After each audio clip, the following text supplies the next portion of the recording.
네, 우리 시편 135편이고요. 1절부터 5절 말씀 같이 읽습니다. 1절입니다. 할렐루야, 여호와의 이름을 찬송하라. 여호와의 종들아 찬송하라.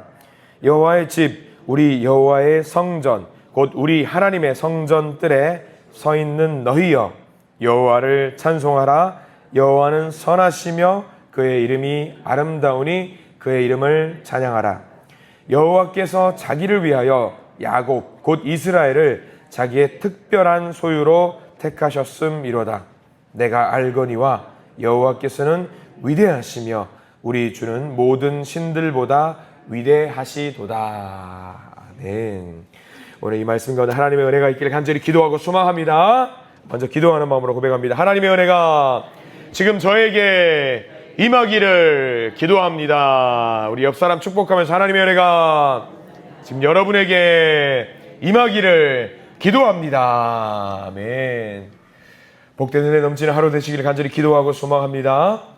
우리가 시편 135편 말씀을 보게 됩니다. 시편은 복에 대한 이야기가 굉장히 많이 나오죠. 복에 대한 묵상을 하다 보면은요, 하나 놀라운 사실을 하나 알게 됩니다. 그게 뭐냐면 우리가 하나님의 복을 정말 많이 받았다라는 사실입니다. 그 증거를 알려드릴 수도 있습니다. 세 가지 증거를 한번 알려드릴 수 있는데, 첫 번째 증거는요, 우리가 하나님을 믿고 있다는 것이 증거입니다. 하나님을 믿고 있다는 것, 이게 복입니다. 두 번째는요, 우리가 하나님의 집에 있다라고 하는 것입니다. 이것도 하나의 증거지요. 세 번째는 우리가 하나님께 예배를 드리고 있다라는 사실입니다. 여러분, 이 사실 어떠세요? 이 세 가지 증거, 지금 우리들의 이야기거든요. 잘 보십시오. 우리가 지금 하나님을 믿고 있지 않습니까? 또 하나, 우리가 지금 하나님의 집에 있지 않습니까? 또 하나, 우리가 하나님께 예배를 드리고 있다라는 이 세 가지 사실, 이 세 가지만 봐도 여러분 어떻습니까? 사실 굉장히 큰 복입니다. 복이에요. 아무나 누릴 수 있는 복이 아닙니다. 이렇게 큰 복을 누릴 수 있는 사람이 무엇을 해야 하는지 시편 135편에 저자는 말을 해주고 있습니다. 이렇게 큰 복을 누리고 있는 저와 여러분들, 우리들이 무엇을 해야 하는지 2절과 3절 말씀에 나와 있죠. 우리가 무엇을 해야 되는지. 2절 말씀, 3절 말씀 다시 한번 읽어볼까요? 2절입니다. 여호와의 집, 우리 여호와의 성전, 곧 우리 하나님의 성전 뜰에 서 있는 너희여, 여호와를 찬송하라. 여호와는 선하시며 그의 이름이 아름다우니 그의 이름을 찬양하라 라고 나와 있어요. 이 말씀을 다시 한번 정리해 보시기 바랍니다. 2절에 나와 있는 하나님의 성전 뜰에 서 있는 너희여, 누구를 말하는 것 같아요? 우리를 말하는 거 아니겠습니까? 하나님의 성전 뜰에 서 있는 너희여. 하나님의 성전 뜰, 거기 누가 있어요? 지금 우리가 있습니다. 거기 서 있는 사람을 두고 뭐라고 하고 있냐면 찬양하라, 송축하라, 그 이야기를 하고 있습니다. 여러분들 찬양하셔야 돼요. 하나님을 송축해야 됩니다. 우리가 하나님 앞에서 복을 누리고 있다라고 생각을 한다면은요, 주저하지 말고 하나님을 찬양하시기 바랍니다. 있는 그 자리에서 하나님을 송축하시기 바랍니다. 우리가 누리고 있는 이 복이요, 결코 작은 복이 아닙니다. 이 복을 누릴 수 있게 된 것도 우리 마음대로 된 것이 아니에요. 내 마음대로 여기서 하나님께 예배드리고 싶다라고 해서 드릴 수 있는 것이 아닙니다. 왜 우리가 이 자리 가운데서 하나님께 예배드릴 수 있는 복을 누릴 수 있게 되었느냐? 오늘 성경 말씀은 뭐라고 나와 있냐면요, 하나님께서 택하셨기 때문에 우리가 이 자리 가운데서 예배를 드릴 수 있다고 나와 있어요. 여러분 4절 보십시오. 4절에 그 내용이 나오거든요. 4절 말씀 읽겠습니다. 시작. 여호와께서 자기를 위하여 야곱 곧 이스라엘을 자기의 특별한 소유로 택하셨음이로다. 여기 다 밑줄 그으십시오. 여호와께서 자기를 위하여 야곱 곧 이스라엘을, 우리들을 자기의 특별한 소유로 택하셨다라고 말씀해 주고 있어요. 그러니까 간단합니다. 저와 여러분들은요, 하나님께 택함받은 사람이라는 이야기입니다. 택함받은 사람. 하나님께서 생각하시는 가장 소중한 보물로 우리를 인정해 주셨어요. 이게 복이지 않고 뭡니까? 여러분들 자격이 있습니까? 자격이 있어요? 우리가 뭐 하나님 앞에 잘생기기를 했습니까? 능력이 있습니까? 뭔가 뛰어나기를 합니까? 돈이 많습니까? 능력이 있습니까? 아무것도 없어요. 하나님 앞에서. 그럼에도 불구하고 하나님이 우리를 택해 주셨대요. 이것만큼 대단한 복이 어디 있습니까? 하나님께서 우리를 귀하다 여겨 주셨습니다. 그러니까요, 그것을 생각하면은요, 그 복을 생각하면은요, 다른 어떤 우상이라든가 다른 어떤 세상의 권력을 의지할 필요가 없어요. 가만 보십시오. 세상의 어떤 잡신들이나 세상의 권력들은요, 힘이 없거나 나약하거나 자격 미달이면요 택하지 않아요. 기본적으로 뭔가 있어야 돼요. 기본적으로 뭔가 갖추고 있어야지만이 택함을 택해줘요. 기본적으로 우리가 뭔가 우리의 능력으로 뭔가 만들어 놔야 돼요. 그것을 보고 야, 너 고만치 하는구나. 이리 와라. 이거예요, 세상은요. 근데 반대로 우리 하나님은요, 그거 다 안 봐요. 오히려 우리가 약하면은요, 우리가 더 나약하면은요, 우리가 쓰러져 있으면은요, 오히려 그 사람을 택해 주신다라는 것이 참 놀라운 일입니다. 그래서 오늘 성경 말씀 우리가 읽지 않았지만은요, 5절 넘어서부터 하나님께서 그 택해 주셨던 백성에 대한 이야기가 나와 있어요. 이스라엘 백성에 대한 이야기가 나와 있거든요. 하나님께서 이스라엘 백성들을 택해 주셨어요. 그들을 구원해 주시려고 놀라운 기적까지 보여주셨습니다. 8절 말씀 보십시오. 우리가 쭉 넘어가지고 8절 말씀, 하나님께서 이스라엘 백성들을 택해 주셨던 이야기가 8절 말씀에 기록이 되어 있습니다. 8절 읽습니다. 그가 애굽의 처음 난 자를 사람부터 짐승까지 치셨도다. 이거 뭐지요? 10가지 재앙 중에 애굽 땅에 보여주셨던 10가지 재앙 중에 10번째 재앙을 보여주고 있어요.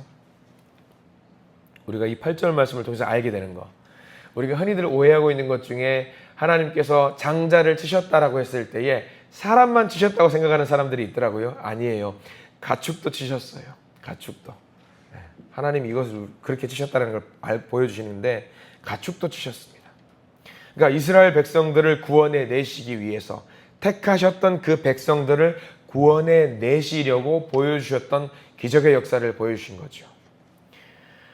하나님께서 택한 백성들을요, 친히 돌보시고 살피신다는 증거를 보여주고 있는 겁니다. 근데 이러한 역사를 우리가 성경을 통해서 보면서도, 이러한 역사적인 사실을 보면서도 우리가 하나님 앞에서 하나님을 제대로 믿지 못할 때가 정말 많더라고요.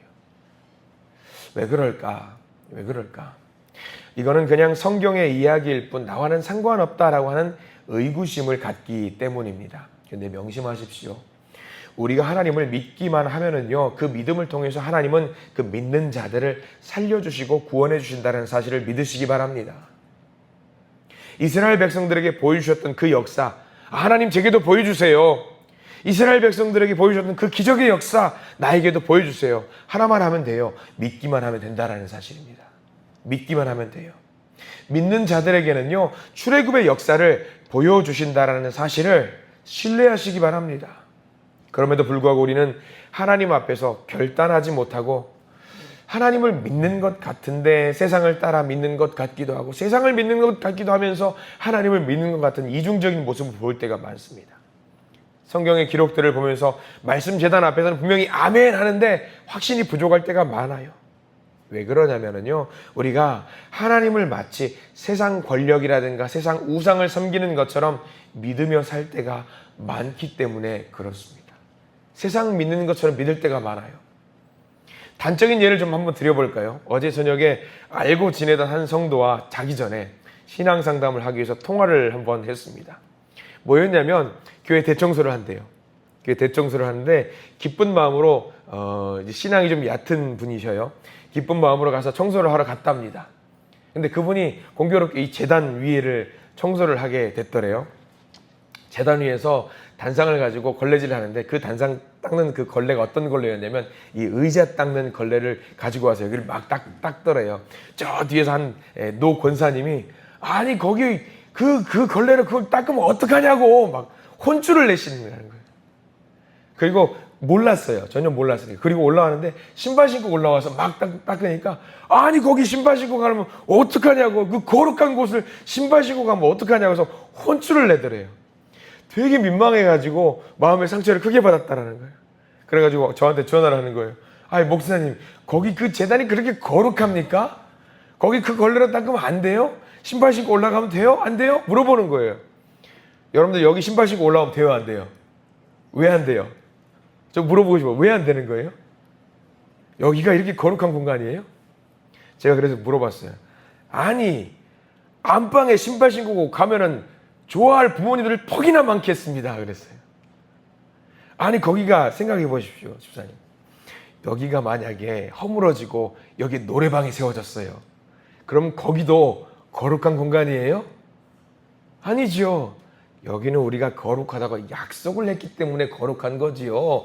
아유, 신발 신고 올라가면은 그 권사님 당연히 싫어하죠. 닦으려면 얼마나 신발 자국 나요. 싫어해요. 거기는 거룩한 공간이라고 우리가 약속을 했기 때문이죠. 근데 옛날 분들은 그런 거 있어요. 여기가 굉장히 거룩하다고 생각하니까 아유, 목사님 말고 올라가면은 하나님이 벌 주시는 것 같다고 생각을 하는 분들이 진짜 계세요. 아, 맞아요, 목사님. 그제 제 아들이 길 가다가 넘어졌어요. 제가 거기 신발 신고 올라가서 그랬나 봐요. 아유, 그거 아니라니까, 진짜. 근데 그런 분들 되게 많아요. 정말 많아요. 여기는요, 우리가 거룩하다고 생각을 약속을 했기 때문에 여기 그러는 곳이지. 아유, 거기 닦으면 하나님이 좋아하시죠. 여기로 닦는 거하고 여기로 닦는 거 뭔 상관이에요. 그런 이야기를 했어요. 근데 우리가 살면서 이런 오해를 굉장히 많이 해요. 여러분, 성경책 가지고 옛날 분들 이걸로 베개 삼아서 자면 돼요, 안 돼요? 되게 돼요, 안 돼요? 저는 이걸로 베개 삼아 자면 하나님이 되게 좋아하실 것 같더라고요. 말씀을 가까이 그렇게 하겠다라고 작정을 하는 사람 아니에요. 근데 옛날 분들은 이거 가지고 베개 삼으면 무슨 경건하지 못한 행동을 한다고 그렇게 말하는 분들이 많아요. 안 그래요, 여러분들. 아니에요. 우리가 이 성경 말씀을 귀하다고 생각하는 것은 정말 좋은 거예요. 근데 이것을 우상처럼 여기면 절대 안 되는 거잖아요. 그렇잖아요. 마찬가지예요. 마찬가지예요. 우리 믿음 생활도 마찬가지예요. 하나님을 의지할 때에 온전히 바르게 믿으면은요, 이게 다 보여요. 다 보입니다. 이걸 우상처럼 믿는 것과 경건하게 되게 하나님을 제대로 믿는 것은 차이가 명확해요. 여러분 18절 말씀 보실래요? 우리가 읽었던 135편의 18절 말씀을 보시면은 하나님을 제대로 믿는 것과 제대로 믿지 않는 것에 대한 구분이 나와 있어요. 18절 같이 읽어봅니다. 시작. 그것을 만든 자와 그것을 의지하는 자가 다 그것과 같으리라. 뭐예요? 하나님을 제대로 믿지 못하는 사람은, 말씀을 제대로 믿지 못하는 사람들은, 그것을 우상처럼 섬기는 자들은 우상처럼 다 멸망할 수밖에 없다라는 이야기가 성경 말씀에 나와 있습니다. 당연하죠. 당연하죠. 힘이 없는 우상을 의지하니까 자연스레 그 사람도 힘이 없어질 수밖에 없어요. 똑같습니다. 이스라엘 백성들도요, 하나님을 섬길 때 마치 우상 섬기는 것처럼 섬겼대요. 우상 섬기듯이 하나님을 믿으니까 하나님의 역사하심을 경험할 수 없게 된 거죠. 여러분들 우상 숭배 어떻게 하는 건지 아시잖아요. 가장 대표적인 거, 우리들이 알고 있는 거, 비나이다, 비나이다. 하나님께 우리가 비나이다, 비나이다 하면 안 되는 거예요. 그건 우상 숭배죠. 비나이다, 비나이다 열심히 하면은요, 하나님이 뭔가 이루어줄 것 같아요. 그래요? 안 그래요. 우리는 하나님께 비나이다, 비나이다 할 필요 없습니다. 우리가 더 좋은 거, 비나이다, 비나이다 할 필요 없이 좋은 관계를 맺으면 돼요. 좋은 관계를 맺으면 돼요. 하나님은 비나이다, 비나이다라 해서 되는 게 아닙니다. 하나님은 살아계신 분이기 때문에 우리가 그저 좋은 관계를 맺고 싶어 하거든요. 하나님은 우리와 빚는 것보다 더 중요한 거, 관계를 맺으면은요, 하나님은 그 관계를 맺은 좋은 사람의 소원을 들어주십니다. 여러분들 하나님께 신나게 비나이다, 비나이다 하세요. 그러면 하나님이 뭐라고 말씀하시냐면, 누구냐 너? 그래요. 누구냐 너? 근데 하나님과 좋은 관계를 맺으면은요, 하나님께 이 한마디 하면 돼요. 하나님 저 아시지요? 이 한마디면 돼요. 그러면 아이고 너 왔어. 힘들었지? 야, 너 많이 힘든 거 내가 알아. 좋은 관계 맺으면 그게 됩니다. 좋은 관계 맺는 방법이 뭔지 아세요? 예배입니다. 예배. 예배예요. 예배. 우리가 매일 매 순간 하나님 앞에 예배 드리는 자로 서 있어야 되는 이유가 거기 있어요. 예배 드리는 자로 서 있고요, 하나님과 좋은 관계를 맺고 있으면은요, 하나님께 비나이다 비나이다 하지 않아도 하나님 우리의 관계를 보시고 내 아들과 내 딸이 쓰러져 있는 거 보시고 가만히 있지 않으시는 분이세요. 그게 우리 하나님이세요. 좋은 관계를 맺고 있으면은요, 하나님이 우는 그 자녀를 향해서 쓰다듬으면서 아이고 울고 있네. 울지 마라. 힘들어하네. 아이 힘들어하지 마라.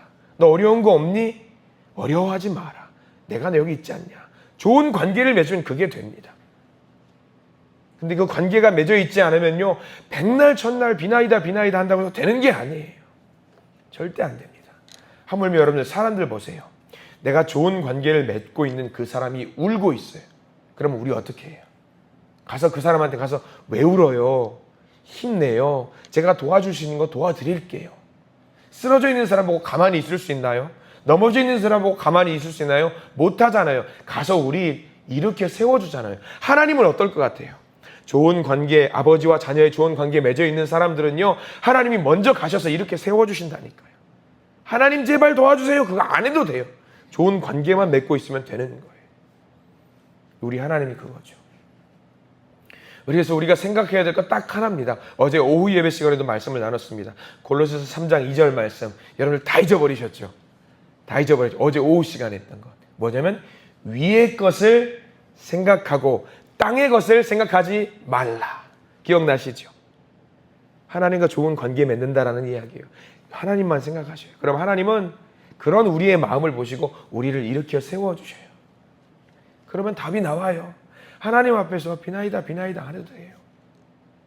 우리가 오해하는 것, 우리가 옛날 그 있죠. 정화서 떠다 놓고 뭐 어디 뭐 나무 판잔대기 막 가가지고 딱 놓고 비나이다 비나이다 하잖아요. 근데 마치 우리가 오해하면은요, 우리가 무슨 헌금을 막 거대한 액수를 헌금해 놓고 하나님 도와주세요 도와주세요 똑같다라는 거예요. 근데 그럴 필요 없어요. 하나님 앞에서는요, 좋은 관계만 맺고 있고 하나님이 내 아버지시고 내가 주님의 자녀라는 것을 고백하고 하나님 앞에 무릎만 꿇으면 되는 거예요. 하나님은 살아계셔서 역사하시고요, 우리를 도와주십니다. 이스라엘 백성들이 그걸 잘 못했어요. 그래서 그들은 끊임없이 우상을 숭배하는 사람들이 되었잖아요.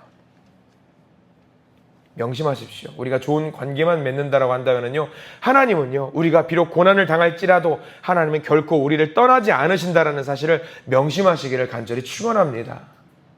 살아계신 하나님만 믿고 있으면 됩니다. 살아계신 하나님만 믿고 있으면은요, 우리에게 복된 말씀 하나 주셨는데, 여러분들 그 옆에다가 혹시 메모하실 수 있으면은요, 요한복음 7장 38절 한번 적어 보십시오. 요한복음 7장 38절. 여러분들 아는 말씀이에요. 제가 읽어드릴 거예요. 하나님을 제대로 믿고 있고 하나님만 좋은 관계를 맺고 있으면은요, 요한복음 7장 38절. 나를 믿는 자는 성경의 이름과 같이 그 배에서 생수의 강이 흘러나오리라. 믿기만 하면 됩니다. 믿기만 하면 돼요. 우리가 더 믿어야 될 이유가 있어요. 이거면 되잖아요. 어떤 목사님이 믿음에 차이가 있다는 것에 대해서 비유로 설명을 해주신 바가 있어요. 너무 정확한 설명이에요. 이왕지사 믿을 거면 제대로 믿어야 된다는 거에 대해 설명을 해주시는데, 단순하게 믿는 것과 최선을 다해서 열심히 믿는 것과 차이가 있다는 거 혹시 아세요? 단순하게 믿지 마세요. 최선을 다해서 믿으세요. 이왕지사 믿을 거 최선을 다해서 믿으세요. 대충 믿는 거, 그냥 믿는 거는요, 뭐냐면은요, 중환자실에 있는 거예요. 중환자실에 있는 거는 살아있는 거예요, 죽은 겁니까? 아직은 살아있는 거잖아요. 우리가 목숨 붙어있는 거잖아요. 대충 믿는 것은요, 아직은 살아있는 중환자실에 있는 거를 말한다고 하더라고요. 믿기는 믿지요. 아직 살아는 있죠. 사람들이 물어보면 아직 살아있어요 이라고 이야기할 수 있죠. 근데 중환자실에 있는 거죠. 근데 전적으로 믿는 거는 뭘 말하는 거냐면요, 건강한 몸으로 태어난 거를 말해요. 건강한 몸으로. 건강한 육체로 자유롭게 살아갈 수 있는 몸을 갖고 있다라는 거죠. 누가 중환자실에 있으면서 저 살아있습니다라고 말하기 쉽지 않잖아요. 근데 이왕지사 하나님을 믿고 섬긴다라고 했을 때에 우리는 건강한 몸으로 자유롭게 움직일 수 있는 복을 누린다라는 거죠.